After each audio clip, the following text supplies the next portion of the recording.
अब देखो बच्चों हम लोग केस नंबर 2 आज शुरू करेंगे। केस नंबर 2, केस नंबर 2 में कहने का मेरा मतलब ये हुआ कि अभी हम एक ऐसे सॉल्यूशन का वेपर प्रेशर के बारे में डिस्कस करेंगे जिसमें सॉल्यूट भी क्या हमारा वोलेटाइल है। सॉल्वेंट तो खैर वोलेटाइल होता ही है, सॉल्यूट भी हमारा क्या होगा, वोलेटाइल होगा। उसको हम लोग केस नंबर 2 दे रहे हैं, ठीक है। तो केस नंबर 2 का आप टॉपिक यही डालेंगे, vapour pressure of solution, vapour pressure of solution containing non volatile, ये सॉरी containing volatile solute, ठीक है। अब इसके अंदर हम लोग कैसे निकालें नॉन वोलेटाइल का, हम लोग देख लिए। यहाँ भी बच्चों सेम सिचुएशन आएगा, यहाँ भी सेम सिचुएशन आएगा। अब जैसे देखिए यहाँ पे हुआ क्या होगा कि हमारे पास पहले एक प्योर सॉल्वेंट होगा, ध्यान से देख लें, हमारे पास क्या होगा, एक प्योर सॉल्वेंट होगा। तो इस पे हम लोग मान लेते हैं किसका कुछ सरफेस बनेगा ही। सॉल्वेंट मॉलिक्यूल हमारे पास इस तरीके से सरफेस पे होंगे, ये मान लीजिए सॉल्वेंट मॉलिक्यूल है, ये प्योर सॉल्वेंट है या प्योर सॉल्यूट, इसको माने प्योर सॉल्यूट, ये क्या है, प्योर सॉल्यूट। अब देखिए जब हम लोग प्योर सॉल्यूट को यहाँ पे रखे होंगे, चूंकि ये लिक्विड है, प्योर सॉल्यूट है, लेकिन ये किस तरीके का है, वोलेटाइल है, वोलेटाइल। इसका मतलब इसका फिजिकल स्टेट क्या रहा होगा, लिक्विड रहा होगा। तो सोचिए कि कोई भी लिक्विड हो, तो हम तो किसी भी लिक्विड के बारे में पढ़ चुके हैं कि अगर किसी भी लिक्विड को किसी क्लोज कंटेनर के अंदर रखेंगे तो सेम कहानी होगा कि उसका जो सरफेस पे मॉलिक्यूल होगा वो धीरे धीरे किसमें कन्वर्ट होगा, वेपर में कन्वर्ट होगा। और जो वेपर बनाएगा वो वापस फिर से क्या हो जाएगा बच्चों, कंडेंस हो जाएगा। और ये कंडेंस होके फिर से क्या करेगा, इक्विलिब्रियम मेंटेन करेगा। तो लिक्विड और वेपर के बीच में यहाँ पे क्या आ जाएगा, इक्विलिब्रियम आ जाएगा। और जब ये इक्विलिब्रियम आएगा, जब ये इक्विलिब्रियम आएगा तब यहाँ पे वापस प्रेशर लगेगा। इस प्रेशर का नाम हम लोग क्या देते हैं, notation P not A, P not a. वापस देखिए हम लोग ए और बी से शुरू कर रहे हैं, लेकिन ये आपको ध्यान रखना होगा कि पी नॉट ए है क्या, पी नॉट ए क्या है, वेपर प्रेशर ऑफ प्योर ये सॉल्यूट है, vapour pressure of pure solute है, ठीक है। सेम कहानी हमें एक और कंटेनर लेना चाहिए, एक कंटेनर और हम लोग ले लेते हैं और इसके अंदर हम सॉल्वेंट मॉलिक्यूल कंसीडर करते हैं। हम इसके अंदर क्या कंसीडर करते हैं बच्चों, सॉल्वेंट मॉलिक्यूल। सॉल्वेंट मॉलिक्यूल को हम थोड़ा लार्ज साइज से दिखा रहे हैं ताकि आपको डिफरेंस पता चल जाए, ठीक है। अब जैसे देखिए इसमें ये हो गया, यहाँ भी एक क्लोज कंटेनर रखें। अब सोचिए अगर एक क्लोज कंटेनर रहा होगा तो वापस यहाँ भी क्या होगा, वेपर्स बने होंगे, इसके भी वेपर्स बने होंगे, फिर से यहाँ कंडेंसेशन हुआ होगा और इन दोनों बीच में क्या आ गया होगा, इक्विलिब्रियम। और यहाँ पे फिर से ये क्या है हमारा, प्योर सॉल्वेंट, ये भी है वोलेटाइल, ये भी है वोलेटाइल। इसको हम लोग अभी बी से डिनोट कर रहे हैं। तो यहाँ पे भी क्या हुआ होगा, पी नॉट बी आया होगा, यहाँ पे भी इसका वेपर प्रेशर आएगा, पी नॉट बी आया होगा। अब हमें क्या करना, इन दोनों को मिला के, इन दोनों को मिला देना, मिक्स कर देना। ये मिसिबल भी है, ये भी ध्यान रखना, ये क्या कर दिए हम लोग, मिक्स कर दिए। मिसिबल दो लिक्विड होना चाहिए। मिक्स करने के बाद अब यहाँ पे हमें बताना है क्या सिचुएशन होगा। आप देखिए मिक्स हो गया, इसका मतलब इसमें ए भी आ गया, बी भी आ गया। तो इसके सरफेस पे क्या रहा होगा, सरफेस पे क्या होगा बताएं आप, सरफेस पे इसका ए भी रहा होगा, बी भी रहा होगा, सरफेस पे ए भी रहा होगा और बी भी रहा होगा। स्मॉल वाला ए को है, बी वाला कैपिटल बी है, यहाँ पे हम लोग लिख देते हैं ये बी है, ये ए है, ये बी है, ये ए है, ये बी है और ये वापस ए है और ये बी है। अब इस तरीके से हम बस शो करने की कोशिश करें सरफेस पे दोनों के मॉलिक्यूल्स हैं अभी भी, जो पिछले केस में भी था। लेकिन अगर हम यहाँ पे वेपराइजेशन की बात करें तो दोनों ही वोलेटाइल है, तो दोनों के पास टेंडेंसी है कि वो वेपर बनाए। वो बात अलग है कि किसी का कम बनेगा, किसी का ज्यादा बनेगा, क्योंकि दोनों लिक्विड तो अलग अलग है। और जब लिक्विड अलग अलग हो गया तो फोर्स ऑफ इंटरेक्शन जो है मॉलिक्यूल्स के बीच में वो फिक्स है, अलग होना ही होना है। अब अगर ये वेपर नेचर अलग हो गया लिक्विड का तो वेपर प्रेशर दोनों का अलग अलग आएगा ही, ठीक है। तो यहाँ पे भी क्या होगा बच्चों, वापस फिर से ए और बी दोनों का वेपर बनेगा। कुछ को ए से दिखा रहे हैं, कुछ को बी से दिखा दे रहे हैं, ठीक है। और यहाँ पे भी इन दोनों के बीच में इक्विलिब्रियम आएगा, ठीक है। फिर वेपर और लिक्विड के बीच में जब इक्विलिब्रियम आ जाएगा तब यहाँ पे ये जो वेपर है वो लिक्विड के सरफेस पे फिर से प्रेशर लगाएगा। अब इस प्रेशर को हम लोग क्या नाम देंगे, पी। इस प्रेशर का नाम क्या देंगे, पी, या आप लिख सकते हैं पी सॉल्यूशन। इसी को हम लोग क्या दे देंगे, पी सॉल्यूशन। इसी को हमें क्या करना बच्चों, कैलकुलेट करना। इसी को हम लोग को क्या करना, कैलकुलेट करना है। अब ध्यान से सुने, यहाँ पे हम लोग क्या कर सकते हैं कि ये अभी आपको बताएं कि ये भी वेपर है, ये भी वेपर है। तो पहला तो सवाल यही आएगा कि पी नॉट ए और पी नॉट बी क्या दोनों का वैल्यू सेम होगा क्या? सेम तो कभी भी नहीं हो सकता अगर लिक्विड अलग अलग है। तो हम ऐसा इसलिए कर रहे हैं कि अगर लिक्विड अलग हो गया तो मॉलिक्यूल्स के बीच फोर्स ऑफ इंटरेक्शन अलग हो जाएगा, तो वोलेटिलिटी नेचर भी क्या हो जाएगा, अलग हो जाएगा। इसीलिए दोनों ही सेम टेम्परेचर पे होगा। इसका भी वेपर प्रेशर उसी टेम्परेचर पे मेजर करेंगे, इसका भी वेपर प्रेशर उसी टेम्परेचर पे मेजर करेंगे, अलग अलग। फिर से पूरे सॉल्यूशन का वेपर प्रेशर भी उसी टेम्परेचर पे मेजर करेंगे। तो टेम्परेचर का वेरिएशन तो यहाँ पे हम लोग कर नहीं रहे बच्चों, ठीक है। अब यहाँ पे हमें ये मानना पड़ेगा, अभी फिलहाल मान लेते हैं कि सॉल्यूट या सॉल्वेंट दोनों में से कोई भी हो सकता है। ये सब दिमाग में बात नहीं रखना है कि सॉल्वेंट हमेशा ज्यादा वोलेटाइल होगा सॉल्यूट से, कोई जरूरी नहीं है, ठीक है। दोनों में से कोई भी एक ज्यादा वोलेटाइल होगा क्योंकि दोनों सेम नेचर का नहीं है। किसी एक का वेपर प्रेशर ज्यादा, किसी एक का कम। हम नॉर्मली सॉल्वेंट का ज्यादा वोलेटिलिटी लेते हैं, इसीलिए हम लोग सॉल्वेंट का ही मान रहे हैं। Let solvent is more volatile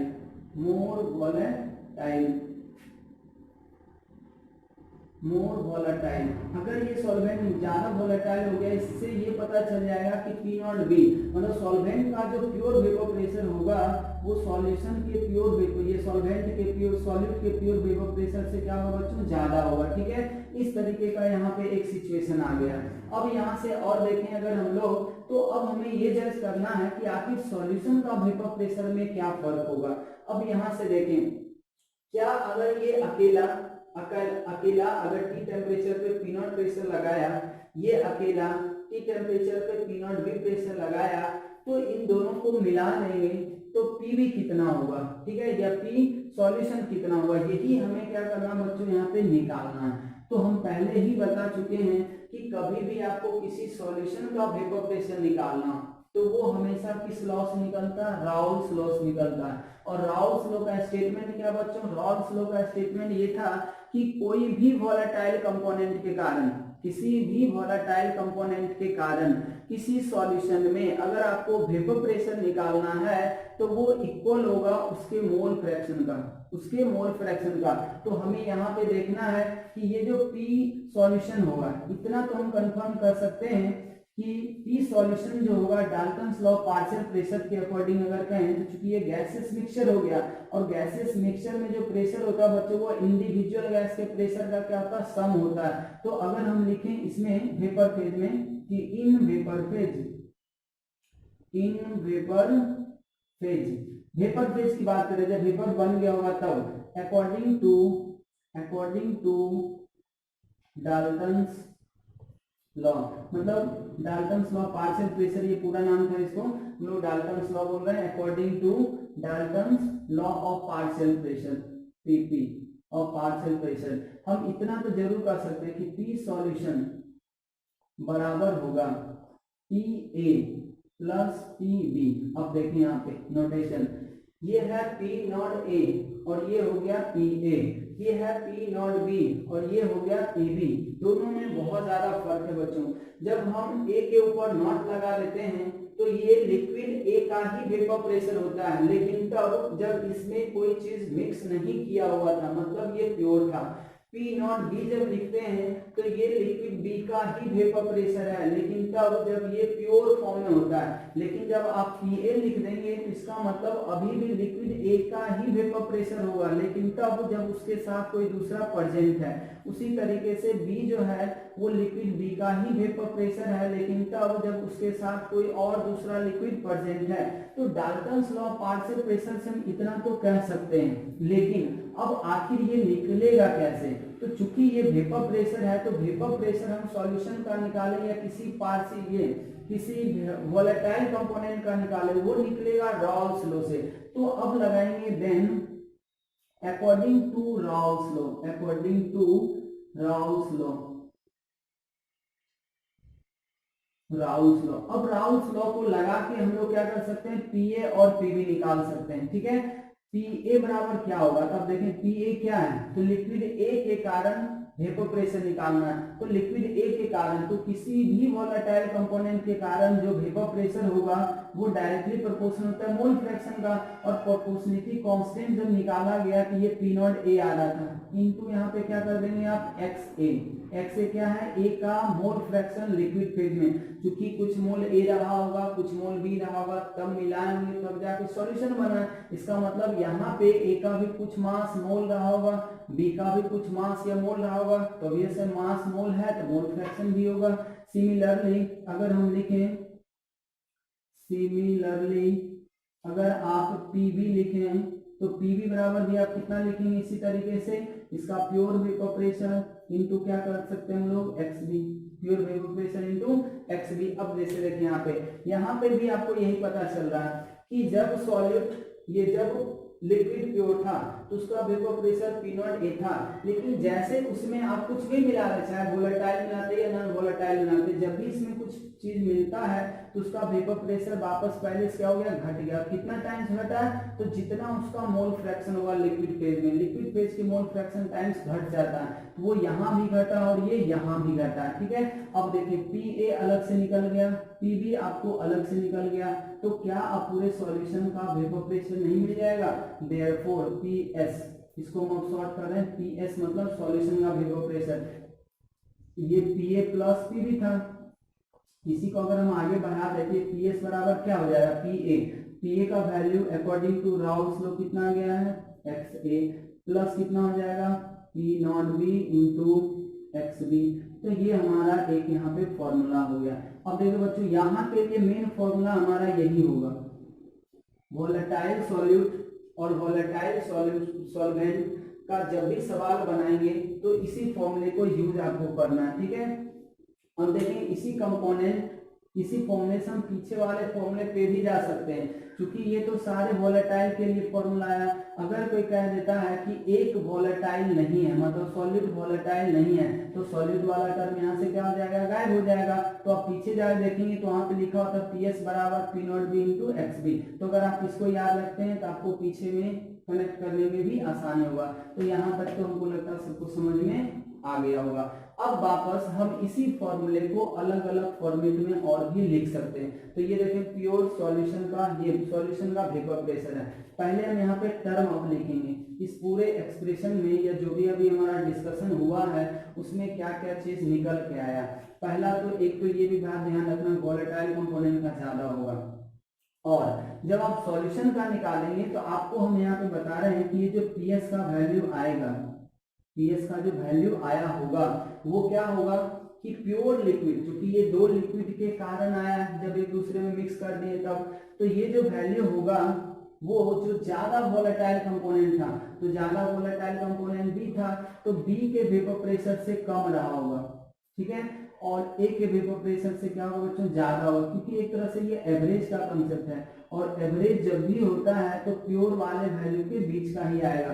तो ये सब आंसर चेक करने में आपको हेल्प करेगा कि आपका आंसर सही आ रहा है या नहीं आ रहा है, या हमें कहीं क्वेश्चन में जब पीएस का वैल्यू देना होता है तो हमें ये याद रखना होगा या ध्यान रखना होगा कि ये दोनों वैल्यू के बीच का ही कोई वैल्यू देना पड़ेगा, वरना फिर सवाल में कोई मीनिंग नहीं रह जाएगा कि ये बीच का ही हमेशा आएगा। ये सब थोड़ा बहुत आप ध्यान रख सकते हैं। चलिए अब हम लोग इसको पहले लिखते हैं एक्सप्रेशन कि कौन कौन सा टर्म यहाँ पे, ये बहुत इंपॉर्टेंट होगा बच्चों वापस, क्योंकि जब तक आप नाम नहीं याद रखेंगे तो P not A, P not B, X A, X B याद रखने से सवाल नहीं बनता है। ठीक है, तो ये आप ध्यान रखेंगे। लैंग्वेज पी एस जो है हमारे फॉर्मूला में ये क्या है, ये होगा vapour pressure of solution, vapour pressure of solution.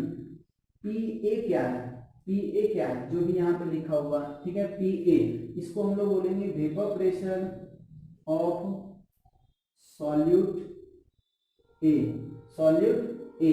देखिए यहाँ वेपर प्रेशर सॉल्यूट ए लिखे हैं, pure vapour pressure solute A नहीं लिख रहे हैं, यहाँ लिखे हैं वेपर प्रेशर ऑफ सॉल्यूट, या इसी को हम ऐसे भी बोल सकते हैं vapour pressure of solute A in solution, in solution, दोनों बात आप ध्यान रख सकते हैं लैंग्वेज। उसी तरह से अगर हम पी नॉट ए की बात करें तो पी नॉट ए जो होगा वो कहलाएगा pure vapour pressure of solute, of solute. अब देखिए सॉल्यूट और सॉल्वेंट यहाँ लिखने का कोई मतलब है नहीं, आप बस ध्यान रखें कि दो लिक्विड है, ठीक है।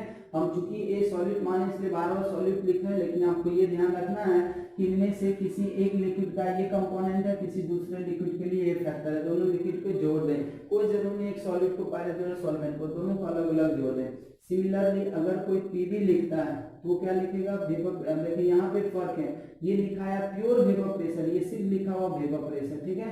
यहाँ पर आएगा vapour pressure of liquid, liquid B. अब लिक्विड लिखेंगे ज्यादा अच्छा रहेगा, ठीक है। ऐसे सॉलिड और सॉल्वेंट माना गया तो आप ऐसे भी लिख सकते हैं P not be, P not be. क्योंकि ए और बी सीधा दो लिक्विड है, कोई ज्यादा है कोई कम, उसके बेसिस पे सॉलिड और सॉल्वेंट डिसाइड होगा। तो अमाउंट से वेपर प्रेशर पे कोई फर्क नहीं पड़ना, कंट्रीब्यूशन तो दोनों का लेना। पी नॉट बी क्या हो जाएगा बच्चों, प्योर वेपर प्रेशर। इसका नाम क्या देंगे आप, pure vapour pressure of liquid B, ठीक है। और एक्स ए क्या है, एक्स ए, तो एक्स ए कहलाएगा mole fraction, mole fraction of liquid A, या सॉल्यूट ए कर सकते हैं इन, इन या ऐसे लिखे हम यहाँ पे वेपर प्रेशर ऑफ, ये मोल fraction of solute A in liquid phase. ये बहुत इंपॉर्टेंट बात है यहाँ पे, लिक्विड फेज, ये हमें क्यों मेंशन करना पड़ रहा है, लिक्विड फेज है, ठीक है। सिमिलरली एक्स बी कितना हो जाएगा, तो सेम कहानी मोल फ्रैक्शन ऑफ सॉल्वेंट लिख लेंगे आप यहाँ पे, ठीक है, इन लिक्विड फेज, इन लिक्विड फेज। अब देखें ये बात बहुत इंपॉर्टेंट है, पिछले सवाल, पिछले टॉपिक और इस टॉपिक में फर्क यही है बच्चों, ठीक है। यहाँ पे हमें दो तरह का मोल फ्रैक्शन पूछेगा। अभी जो मोल फ्रैक्शन आया लिक्विड फेज में हुआ कि ए का कितना और बी का कितना मोल हम लिक्विड फेज में मिलाएं, ठीक है। आपको अब यहाँ पे भी मोल फ्रैक्शन पूछेगा। पिछले में ये टॉपिक में, पिछले टॉपिक में ये सवाल अराइज नहीं हो सकता था, क्यों, क्योंकि जो वेपर बना था वो अकेला सिर्फ सॉल्वेंट का बना था, और फ्रैक्शन हम लोग तब निकालते हैं जब वहां पे दो या दो से ज्यादा चीजों का मिक्सचर हो। तो कोई ये नहीं पूछ सकता पिछले क्वेश्चन में कि पिछले वाले में बताइए वेपर में कितना मोल फ्रैक्शन होगा, अगर पूछ भी देता तो 1 ही होगा, क्योंकि वहां पे तो सिर्फ अकेला सॉल्वेंट प्रेजेंट था। लेकिन यहाँ पे सॉल्वेंट, यहाँ पे दो चीज मिला है तो यहाँ भी अलग अलग मोल और मोल फ्रैक्शन पूछ सकता है। यहाँ पे जो वेपर बना वो भी कितने चीजों का है, दो चीजों का है, यहाँ भी इसलिए ये पूछ सकता है। तो इसीलिए हमें यहाँ पे लिखना पड़ता है कि इस फॉर्मूले में जो मोल फ्रैक्शन है वो लिक्विड फेज में कितना मोल ए का कितना मोल बी का मिला है वो लिखना होगा।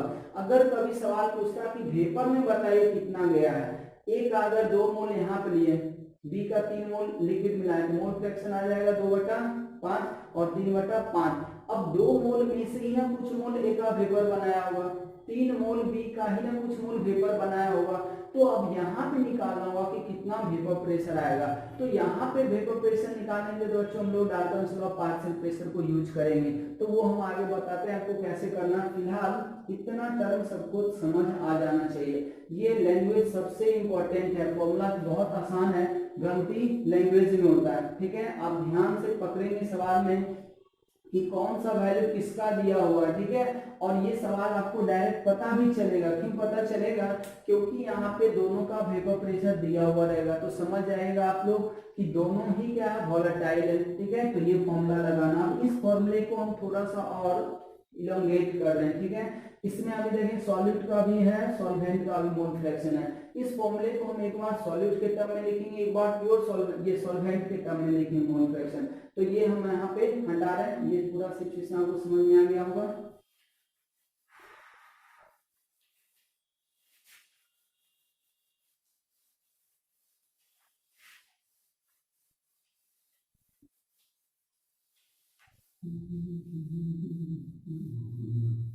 अब यहाँ पे देखो बच्चों, इसी फॉर्मूले को कोई ऐसे भी लिख सकता है कि ये है पी एस, पी एस बराबर कितना रहा, P not A into X A plus P not B into X B. ठीक है, ये तो पूरे सॉल्यूशन का वेपर प्रेशर है।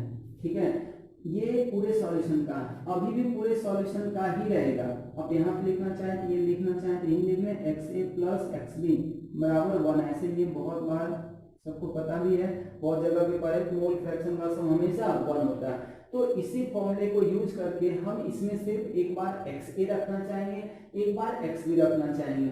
सॉल्यूशन करते समय ये सब चीजों का जरूरत पड़ेगा। अब देखें पी एस बराबर, फॉर्मूला आपको यही याद रखना, जब क्वेश्चन करेंगे तो उसी समय रिक्वायरमेंट के अनुसार ये सारा चीज क्या करना, आपको चेंज कर देना। अब देखें P not A into X A, ठीक है, plus P not B into X B के जगह पे हम 1 माइनस एक्स ए रख सकते हैं क्या, क्योंकि x A plus x B का वैल्यू 1 है। ठीक, अब इसको हम लेके क्या कर सकते हैं, पी एस बराबर P not A into X A plus आ जाएगा पी नॉट बी माइनस हो जाएगा P not B into X A. अब यहां से इसको और देखें तो ये आ रहा हमारा P not B minus P not B minus, या प्लस ही करते हैं, ये हो जाएगा P not A minus P not B into X A. देखिए ऐसा आ रहा है, पी नॉट बी के यहाँ रख दें, फिर से एक्स इन दोनों से कॉमन ले लिया तो P not A minus P not be. अब देखिए ये भी पूरे वेपर प्रेशर सॉल्यूशन का ही है, ये भी वेपर प्रेशर और क्या सॉल्यूशन ही है, लेकिन इसमें मोल फ्रैक्शन सिर्फ और सिर्फ सॉल्यूट का यूज हुआ, बस फर्क इतना ही है। तो इसको हम लोग 2 दे देते हैं, ये ग्राफ बनाने में सहूलियत होता है।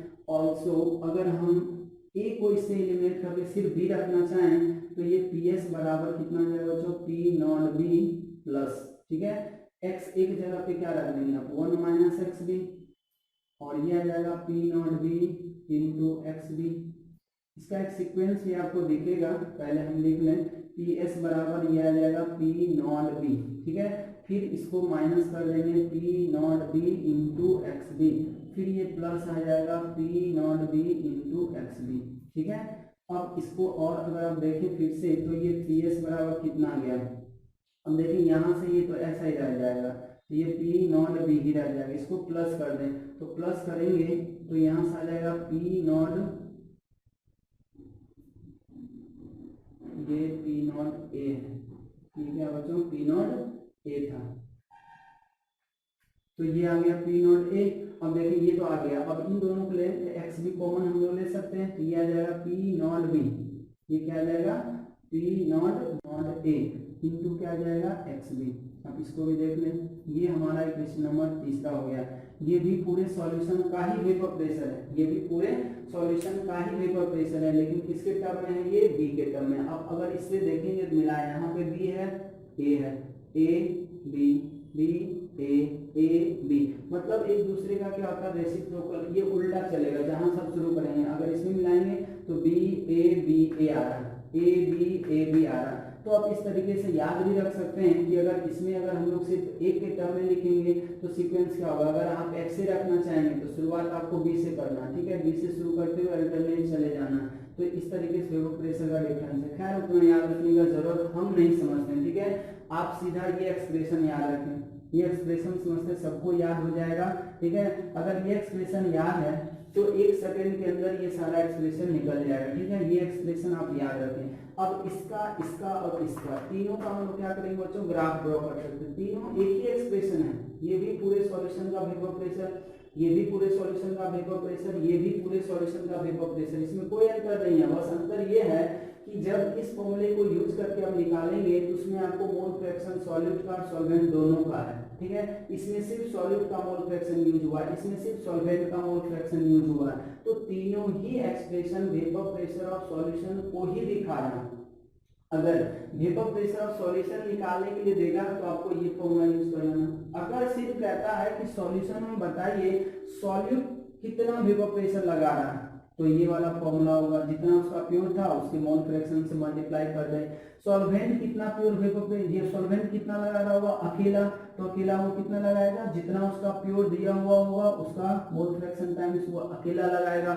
दोनों को निकाल के जोड़ देंगे, पूरे सॉल्यूशन का भी आ जाएगा। ठीक है, अब इसका थोड़ा सा ग्राफ देख लेते हैं बच्चों। ठीक है, अब हम लोग ग्राफिकल अप्रोच से समझते हैं ये क्या है। अब देखिए हमारे पास एक्सप्रेशन क्या क्या हो गया, एक तो ये एक्सप्रेशन है, ये एक्सप्रेशन है, और इन तीनों में से आपको एक एक्सप्रेशन है, क्योंकि तीनों ही क्या है, वेपर प्रेशर और सॉल्यूशन ही है। ठीक है, तो अगर हम ग्राफ बनाएं इसका, तो इसको हम लोग हटा दे रहे हैं, यहीं पे लिख देते हैं पी एस बराबर इतना गया।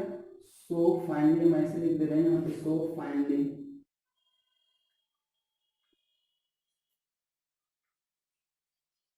फाइनली हम लोग क्या लिख सकते हैं बच्चों, पी एस बराबर P not A into X A plus P not B into X B. एक तो ये आ गया। अगर कोई पी ए बराबर सिर्फ पूछता है तो P not A into X A, अगर कोई पी बी बराबर पूछता है सिर्फ अकेला तो P not B into X B. आपको सब पता हो गया ये कि कौन सा टर्म क्या है। ये पूरे सॉल्यूशन का वेपर प्रेशर बताएगा, ये सिर्फ लिक्विड ए का वेपर प्रेशर बताएगा कब, सॉल्यूशन में। ये लिक्विड बी का वेपर प्रेशर बताएगा कब, सॉल्यूशन के अंदर। ठीक है, इन्हीं तीनों का हमें ग्राफ ड्रॉ करना है। तो ग्राफिकल अप्रोच हम लोग यहाँ पे बनाते हैं। ठीक है, इसको हम हटा रहे हैं। अब देखिए ग्राफ कैसे बनाते हैं, ग्राफ भी थोड़ा सा इसका समझ लें, ये भी मिटा दे रहे हैं। ठीक है, अब देखिए ग्राफिकल अप्रोच कैसे करते हैं। तो अगर हमें वेपर प्रेशर और मोल फ्रैक्शन के बीच ग्राफ ड्रॉ करना है, क्योंकि जो भी वेरिएबल है बच्चों को क्या, वेपर प्रेशर और मोल फ्रैक्शन है। क्यों, क्योंकि यहाँ पे पी नॉट ए और पी नॉट बी कांस्टेंट होता है, जो एक टेम्परेचर पे आ गया होगा वो वही आएगा। ऐसा नहीं है कि लिक्विड को हम बार बार चेंज करेंगे, पी नॉट ए और पी नॉट बी का वैल्यू चेंज होगा। यहाँ चेंज होने वाला चीज सिर्फ मोल फ्रैक्शन है। मोल फ्रैक्शन लिक्विड फेज में चेंज होगा तो उसके अनुसार पीएस भी क्या हो जाएगा, चेंज हो जाएगा। इसीलिए ग्राफ भी जो हम यहाँ पे ड्रॉ करेंगे वो वेरिएबल के बीच में ड्रॉ होता है ग्राफ हमेशा। तो ग्राफ का जो वेरिएबल है वो है मोल फ्रैक्शन और वेपर प्रेशर। तो अब देखिए यहाँ पे हम लोग लिखते हैं वेपर प्रेशर। अब किसी का भी हो सकता है, प्योर सॉल्वेंट, ये सॉल्यूशन का भी हो सकता है, सॉल्वेंट का भी हो सकता है सॉल्यूशन के अंदर, सॉल्यूट का भी हो सकता है, या प्योर का भी हो सकता है। अब जैसे देखिए यहाँ पे हम लोग मोल फ्रैक्शन ले रहे हैं। यहाँ पे हमेशा बच्चों 2 पॉइंट बनाते हैं। 2 पॉइंट इसलिए बनाते हैं क्योंकि यहाँ पे 2 पैरेलल एक्सिस बनेगा। वाई एक्सिस यहाँ पे क्या होता है, 2 होता है। इसका रीजन हम समझा रहे हैं आपको। अब जैसे देखिए यहाँ पे 2 कंपोनेंट भी तो है ना, एक कंपोनेंट का ग्राफ में ड्रॉ करना नहीं, 2 कंपोनेंट है। अब जैसे देखिए, अब समझे यहाँ पे अगर कोई कहता है एक्स ए यहाँ पे 0 है, तो ऑब्वियस है एक्स भी अपने आप कितना लेना पड़ेगा, 1 लेना पड़ेगा, क्योंकि किसी भी पॉइंट पे 2 कंपोनेंट का मोल फ्रैक्शन रेशो हमेशा 1 होगा। अब जैसे जैसे आप इधर बढ़ते जाएंगे, ठीक है, तो एक्स अगर 0 से शुरू हुआ है, इसका मतलब ये जो सिचुएशन होता है बच्चों ऐसा वाला, ये आपको क्या शो कर रहा है, अगर कहीं पे ऐसा कंपोजिशन दे रहा है कि किसी पॉइंट पे एक्स का वैल्यू 0 एक्स भी 1, इसका मतलब ये शो कर रहा है कि जो सिचुएशन है ये प्योर सॉल्वेंट का है, ये प्योर सॉल्वेंट है। मतलब यहाँ पे सिर्फ लिक्विड भी प्रेजेंट है, that is only liquid B, only liquid B is present. क्योंकि ए का मोल फ्रैक्शन 0 हो गया, इसका मतलब वो प्योर हो गया, मतलब प्योर है। ठीक है, प्योर सॉल्वेंट या प्योर लिक्विड भी है। सेम तरह से देखें, जब ये यहाँ से बढ़ता जाएगा तो ये 1 से धीरे धीरे बढ़ता जाएगा। यहाँ पे अगर आ जाए ना तो एक्स का वैल्यू इस पॉइंट पे, मतलब ये सॉल्यूशन हो गया बीच वाला पॉइंट। ठीक है, अब यहाँ पे पहले आ जाए फिर आपको समझाते हैं। एक्स ए बराबर 1, एक्स बी बराबर कितना हो गया 0। मतलब ये वाला जो पॉइंट है ये हमें क्या इंडिकेट करेगा, ये जो कंपोजिशन है सॉल्यूशन का, ये हमें क्या इंडिकेट करेगा बच्चों, ये इंडिकेट करेगा प्योर लिक्विड बी या प्योर सॉल्यूट को, pure solute A, that is only liquid A is present, A is present. मतलब कि जैसे आप कंटेनर में 2 अलग अलग कंटेनर में, एक में ए रख दिए एक में बी रख दिए, सेम कहानी यहाँ पे भी है कि यहाँ पे इस तरीके से लिक्विड ए रखा हुआ है और इस तरीके से यहाँ पे लिक्विड बी रखा हुआ है। ये लिक्विड ए है, ये लिक्विड बी है। ठीक है, ये प्योर सिचुएशन है। अब देखें कि जब दोनों को मिला देंगे, जब दोनों को मिला देंगे तब सॉल्यूशन बनेगा। तो यहाँ के बाद से, यहाँ से लेके यहाँ तक के बीच का जो पार्ट होगा ये किसका होगा, ये सॉल्यूशन का पार्ट है बच्चों, ये क्या है हमारा सॉल्यूशन का पार्ट है। इस पॉइंट और इस पॉइंट के बीच में सॉल्यूशन का पार्ट है, और अगर इस पॉइंट से आप इधर खिसकेंगे, इस पॉइंट से आप इधर खिसकेंगे, तो XA और XB दोनों में से कोई भी जीरो नहीं होगा एट ए टाइम, कुछ ना कुछ वैल्यू दोनों का रहा होगा, क्योंकि सॉल्यूशन अगर बना है दो कंपोनेंट के मिलाने पे तो एक का कभी भी जीरो नहीं हो सकता, ये प्योर फॉर्म का है। और ये क्या हो जाएगा बच्चों, ये पूरा सिचुएशन अगर हम कंटेनर के फॉर्म में दिखाएं तो ये पूरा सिचुएशन आपको मिलेगा A और B का, ये क्या हो जाएगा A और B का, इसमें A और B दोनों यहाँ से यहाँ तक, ठीक है। ये बात आपको क्लियरली समझ में आ गया और सिचुएशन। अब देखें, अगर हम पहले इसकी वेपर प्रेशर की बात करें, ठीक है, जब ये लिक्विड B था तो लिक्विड B का वेपर प्रेशर आप प्योर फॉर्म में कितना माना है P0B, मतलब इस पॉइंट पे सिर्फ और सिर्फ लिक्विड B का होगा,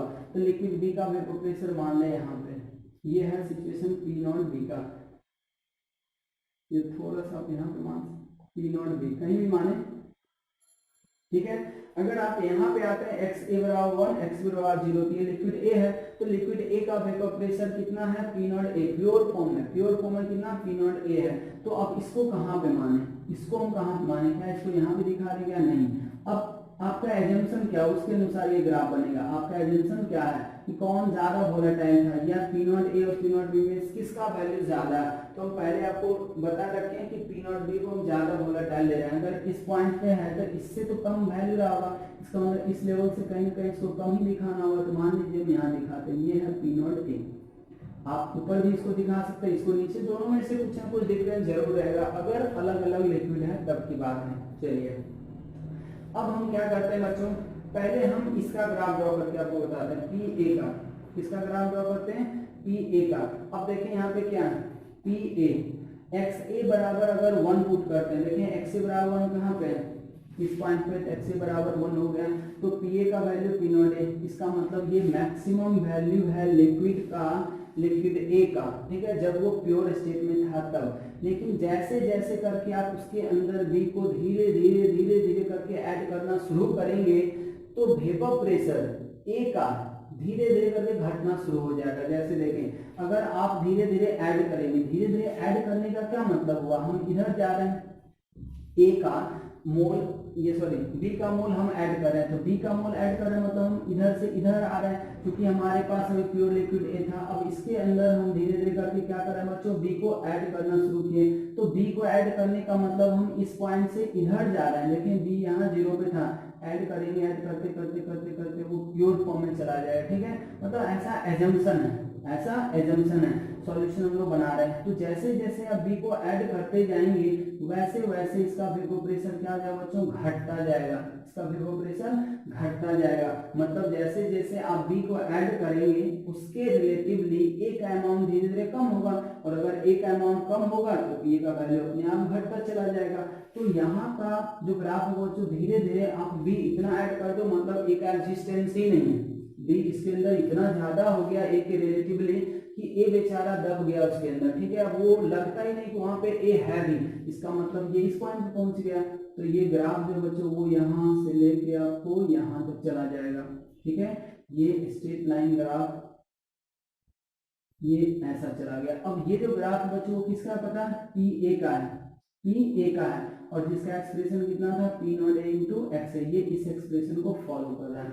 चलिए ठीक है, अब हम ग्राफ इसका ड्रॉ करते हैं PB का। अब देखिए PB, जब XB को 1 रखते हैं, XB 1 यहाँ पर है, तो इस पॉइंट पे इसका कुछ वैल्यू यहाँ रहा होगा। अब सोचें जैसे जैसे आप XB को ऐड करेंगे, जैसे जैसे आप XB को ऐड करेंगे, या आप ऐसे सोचिए ये लिक्विड A था, ये लिक्विड क्या सॉरी B है, इसके अंदर हम किसका एडिशन शुरू कर दें, लिक्विड A का एडिशन शुरू कर दें। अब जैसे जैसे लिक्विड इसमें ऐड होता चला जाएगा, B का अमाउंट फिक्स था ना, तो A जैसे जैसे इसमें ऐड होगा रिलेटिवली A का कंसंट्रेशन वहां पे बढ़ना शुरू हो जाएगा। तो ज्यादातर मॉलिक्यूल A का वेपराइज हो रहा होगा, इसका मतलब B का जो वेपर प्रेशर होगा वो लगातार क्या हो जाएगा, घटता चला जाएगा, घटता चला जाएगा। और एक समय A आप इतना ज्यादा ऐड कर दो कि उसके सामने बी नेग्लिजिबल हो जाए, मतलब ये एक तरह से फिर से क्या बन जाएगा, प्योर लिक्विड ए बन जाएगा। ये एक ऐसा जंक्शन हम समझ सकते हैं, इसका सेंस यही है। तो अब देखिए ये यहाँ से चल के कहाँ पे जाएगा, घटते घटते घटते घटते कहाँ पहुंच जाएगा, यहाँ पे आ जाएगा बच्चों। तो ये एक तरीके से हमारा ग्राफ ऐसा हो गया, ठीक है। ये जो ग्राफ है वो पीबी का है, ये जो ग्राफ है किसका है, पीबी का है। पीबी बराबर कितना हो जाएगा, P not B into X B, P not B into X B का। अब ये इंडिविजुअल ग्राफ हमें ड्रॉ हो गया, इंडिविजुअल ग्राफ हमारा ड्रॉ हो गया। अब हम लोग पीएस का ग्राफ ड्रॉ करेंगे। आप देखें पीएस या तो इस एक्सप्रेशन से ड्रॉ करें, या इस एक्सप्रेशन से ड्रॉ करें, या इस एक्सप्रेशन से ड्रॉ करें, किसी से करें एक ही बात आएगा। जैसे यहाँ से हम लोग देखें, इसको समझने की कोशिश करते हैं। एक्स ए है इसके अंदर। अब सोचिए जैसे जैसे एक्स ए का वैल्यू बढ़ेगा, जैसे जैसे एक्स ए का वैल्यू बढ़ेगा वैसे वैसे ये पूरा बढ़ेगा, वैसे वैसे पीएस भी बढ़ेगा। इसका मतलब सोचें कि जब एक्स ए बराबर 1 रख देते हैं, एक्स ए बराबर 1 रख रहे हैं, यहाँ पे एक्स ए 1 रखें, मतलब हम इस पॉइंट की बात कर रहे हैं या इस पॉइंट की बात कर रहे हैं, इस पॉइंट की बात कर रहे हैं। तो एक्स ए अगर 1 है तो एक्स ए 1 रखेंगे यहाँ पे, तब देखें पीएस का सिचुएशन क्या है, कहाँ पे है इसका प्रेशर। तो एक्स ए 1 हो गया, तो देखिए ये और ये कट जाएगा, मतलब पी नॉट ए के बराबर है, मतलब ये अभी सॉल्यूशन का वेपर प्रेशर भी यही कहलाएगा और होना भी चाहिए, ठीक है। अब अगर हम देखते हैं कि एक्स बी 1 हो जाए, या ऐसे सोचे, अब जब इसके अंदर अब बी को डालना शुरू करेंगे, वापस फिर से सोचे, तो एक्स ए का वैल्यू रिलेटिवली घटना शुरू होगा। अगर ये घटना शुरू होगा, इसका मतलब ये पूरा क्वांटिटी क्या हो जाएगा, घटना शुरू हो जाएगा। तो पीएस का वैल्यू भी क्या हो जाएगा, धीरे धीरे करके घटना शुरू हो जाएगा। इसका मतलब ये हुआ एक्स ए का वैल्यू, ये सॉरी बी को हम लोग ऐड कर रहे हैं, बी को जब ऐड करेंगे तो इधर आ रहे हैं, बी को ऐड करने मतलब क्या बच्चों, इधर आ रहा है। इसका मतलब ए का रिलेटिव अमाउंट घटते जा रहा है, ठीक है। तो अगर हम घटते घटते यहाँ पे आ जाए, एक्स को 0 कर दें, तो एक्स को जब 0 करेंगे तो ये पीएस कितना हो जाएगा, पी नॉट बी इक्वल आएगा, मतलब कि ये यहाँ है और यहाँ है। तो जब हम ए को बी में मिलाएंगे या बी को ए में मिलाएंगे तो फाइनली वो यहाँ से चल के कहाँ पे पहुंच जा रहा है बच्चों, यहाँ पे आ रहा है, ठीक है। इस तरीके का ग्राफ, ये जो है हमारा क्या पीएस है, पीएस बराबर हो जाएगा P not A into X A और plus P not B into X B. तो इस तरीके का यहाँ पे बच्चों हमारा क्या हो जाएगा, ग्राफ भी हो गया और ये हमारा फॉर्मूला भी आ गया। तो सवाल तो हमेशा इसी फॉर्मूले से बनाते हैं बच्चों, ठीक है। बस ये जो पॉइंट आपको समझाया गया वो पॉइंट आपको थोड़ा सा ध्यान रख लेना कि एक्स ए 0 का क्या मतलब है, एक्स बी बराबर सिर्फ 1 का क्या मतलब है, और इन दोनों के बीच में कहीं पे भी 0 कोई नहीं होगा। यहाँ पे x से अगर 0.1 लेंगे तो x भी 0.8 हो जाएगा। अगर यहाँ पे अब x से 0.8 लेते हैं तो उसके जस्ट कंपोजिशन में x भी का वैल्यू 0.2 आएगा। तो इस तरीके से हम लोग का ये टॉपिक भी एंड हो गया, ठीक है। अब इसके ऊपर हम लोग सवाल कर सकते हैं बहुत सारा। थ्योरी इसमें इतना ही बच्चों, फॉर्मूला आपको बस यही 3 याद रखना। लैंग्वेज सबसे इंपॉर्टेंट है कि आपसे कब क्या पूछा जा रहा है, ठीक है। तो यहाँ फॉर्मूला रखते समय या वैल्यू रखते समय आपको ध्यान रखना होगा कि कौन प्योर है, कौन इम्प्योर है, कौन सॉल्यूट का है, कौन सॉल्वेंट का है। इस तरीके से हम लोग डील कर सकते हैं। अब इसमें और भी हम लोग पार्ट कर सकते हैं क्वेश्चन के अनुसार थ्योरेटिकली, ठीक है। तो अभी तो हम लोग फिलहाल इतना पे स्टॉप करते हैं, फिर इसका कुछ सवाल हम लोग करेंगे, ठीक है। इसको जल्दी से आप लिख लें।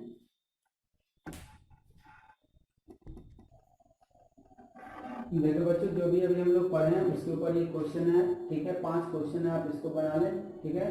बना के आप भेज भी सकते हैं, नहीं तो हम अगले लेक्चर जब बनाएंगे इसको तो फिर इसको हम लोग क्या करेंगे, सॉल्व करेंगे 5 को। आप खुद से ट्राई करके देखेंगे, ठीक है। फिर बाद में हम लोग जब सॉल्व करेंगे तो आप उससे मिला भी सकते हैं। इस तरीके से हमारा इस पार्ट का क्वेश्चन इस तरीके से आएगा और इसमें हमें इसी तरीके से बनाना होगा, ठीक है। इसमें एक और क्वेश्चन आएगा बच्चों, जैसे हम यहाँ पे अभी मोल फ्रैक्शन किस पेज में पूछे आपको, लिक्विड पेज में। तो यहीं पे सेम क्वेश्चन में एक और आएगा वेपर पेज में। तो चूंकि हम अभी उसका थ्योरी नहीं पढ़े हैं, ठीक है, इसीलिए हम ये सवाल एक बार और करेंगे। जब वेपर पेज में मोल फ्रैक्शन निकालने आपको आ जाएगा तब करेंगे, ठीक है। नहीं तो आप यहीं पे लिखना चाहें तो आप यहाँ भी लिख सकते हैं, determine the mole fraction of both liquid, both in liquid phase as well as vapour phase, as well as vapor phase।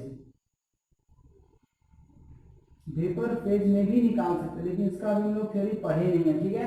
तो नेक्स्ट लेक्चर जो हम लोग बनाएंगे वो वेपर फेज के मोल फ्रैक्शन निकालने पे ही बनाएंगे। उसके बाद ये सवाल भी हम लोग वहीं पे सॉल्व कर सकते हैं। तो इतने ही टाइप के हम आपको टाइप करवा रहे हैं बच्चों, ठीक है, इतने ही टाइप के क्वेश्चन आपको इस पार्ट से पूछे जाते हैं, ठीक है। जब दोनों कंपोनेंट क्या हो, वोलेटाइल है, हम हर एक पार्ट को लगभग कवर करने की कोशिश किए, ये 5 क्वेश्चन लेके, ठीक है। सब अलग अलग टाइप का सवाल है बच्चों, सब उसी टॉपिक से, लेकिन कुछ ना कुछ सब में चेंज किया हुआ है। तो ज्यादातर सवाल आपको इन 5 पैटर्न का मिलेगा। तो हम समझते हैं आप इसको ट्राई करेंगे, इसको बनाकर आप सेंड भी कर सकते हैं, ठीक है। नहीं बनेगा तो हम अगले लेक्चर में इसको सॉल्व भी करेंगे, ठीक है। तो आज के लिए हमारा इतना ही रहेगा। नेक्स्ट जो आएगा वो वेपर फेज में मोल फ्रैक्शन कैलकुलेट करने के ऊपर लेक्चर आएगा।